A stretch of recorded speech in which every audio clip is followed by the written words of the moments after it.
हर हर महादेव। चलिए आज चलते हैं गुजरात के द्वारिका तट पर एक बहुत ही पवित्र जगह की ओर, नागेश्वर ज्योतिर्लिंग। अब ये सिर्फ एक मंदिर नहीं है, बल्कि इसे पृथ्वी का सबसे पहला ज्योतिर्लिंग माना जाता है। पर ऐसा क्यों है? इसके पीछे की कहानी क्या है? आइए आज इसी दिव्य रहस्य से पर्दा उठाते हैं।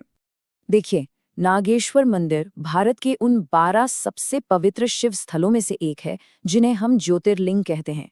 और ये वो जगह हैं जहां भगवान शिव किसी मूर्ति के रूप में नहीं, बल्कि खुद एक दिव्य प्रकाश स्तंभ के रूप में प्रकट हुए थे।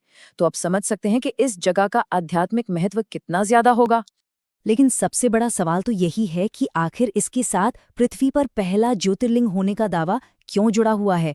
इस सवाल का जवाब दरअसल एक बहुत ही प्राचीन पौराणिक कथा में छिपा है। तो इस दावे के पीछे छिपी है एक दिव्य कथा, एक ऐसी कहानी जो हमें इस पवित्र स्थल की शुरुआत तक और इसके इतने अनोखे महत्व तक ले जाएगी।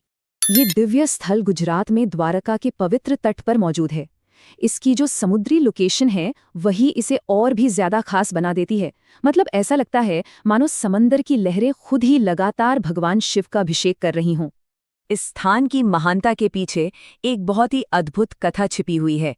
ये कथा है दारुका वन की, और यहीं से इस ज्योतिर्लिंग की उत्पत्ति की कहानी शुरू होती है। बहुत समय पहले की बात है। ये पूरा इलाका दारुका वन कहलाता था।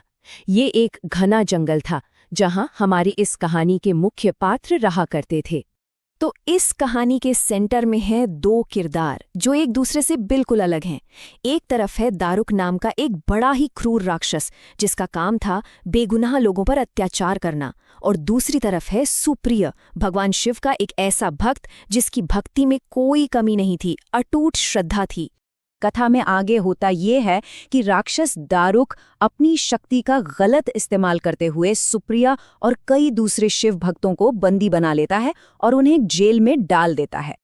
लेकिन सोचिए, उस जेल के घने अंधेरे में भी सुप्रिया की आस्था का दिया बुझा नहीं। वो निडर होकर लगातार ओम नमः शिवाय का जाप करते रहे। उनकी भक्ति किसी भी डर से कहीं ज्यादा बड़ी थी। और कहते हैं ना कि जब भक्ति अपनी चरम सीमा पर पहुंचती है तो चमत्कार जरूर होता है। तो कहानी का अगला हिस्सा भगवान शिव के दिव्य हस्तक्षेप के बारे में है।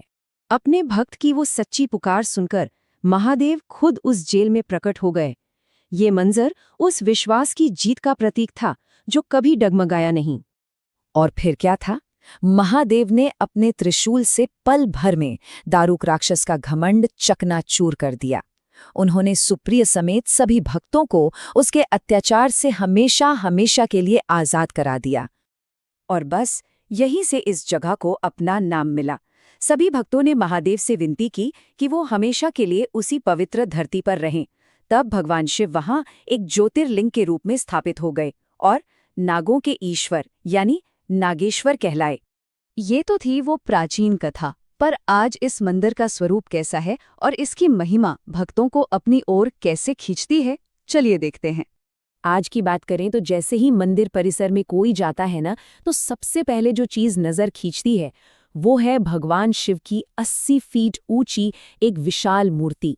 मतलब ध्यान मुद्रा में बैठे महादेव का ये स्वरूप इतना भव्य है कि बस दूर से देखकर ही मन में एक शांति और भक्ति की लहर दौड़ जाती है। ऐसी मान्यता है कि नागेश्वर ज्योतिर्लिंग के दर्शन करने से काल सर्प दोष से मुक्ति मिल जाती है।